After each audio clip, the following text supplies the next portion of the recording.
Friends, ఈరోజు మా అన్నోళ్ళ రూమ్లో వంకాయ చట్నీ తినాలనిపించింది. వంకాయ చట్నీ ఎట్లా చేసేది, ప్రాసెస్ ఏంటి, సంగటి అంతా చూపిస్తాం. సంగటి వంకాయ చట్నీ అంతా చూడండి. ఇట్లా పొయ్యి మీద బాగా గ్యాస్ మీద బాగా ఇట్లా వేడి చేసుకోవాలా. ఇట్లా వేడి చేసుకుని మంటలు బాగా కాల్చుకోవాలన్నమాట. మనం మన ఊర్లో అంటే బాగా కట్ల పొయ్యి మీద బాగా కొంచెం కట్లు పొయ్యి మీద కాల్చుకుంటాము.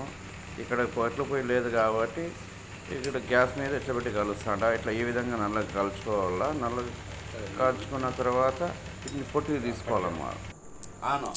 నువ్వు ఓపెన్ ఇప్పుడు నల్లగా కలుసుకున్న తర్వాత పొట్టి తీసుకోవాలా. ఇట్లా పొట్టు తీసుకోవాలా. ఇట్లా పొట్టు తీసిన తర్వాత మిరపకాయ టమాటా కూడా కొంచెం వేయించుకోవాలా. కొంచెం వేడి చేసుకున్న తర్వాత బాగా పెనంలో మళ్ళీ మిక్సీకి ఈ వంకాయ మనం పొట్టి తీసి ఉంచుకున్న ఈ మిక్సీలో వంకాయలు తీసి మిక్సీలో వంకాయలు, టమోటా, పచ్చిమిరపకాయ, ఎర్రగడ్డ, కొంచెము చింతపండు, మొత్తం ఈ 4 రకాలు వేసుకుంటే మిక్సీ వేసుకుంటే చింతకాయ చట్నీ, వంకాయ చట్నీ రెడీ.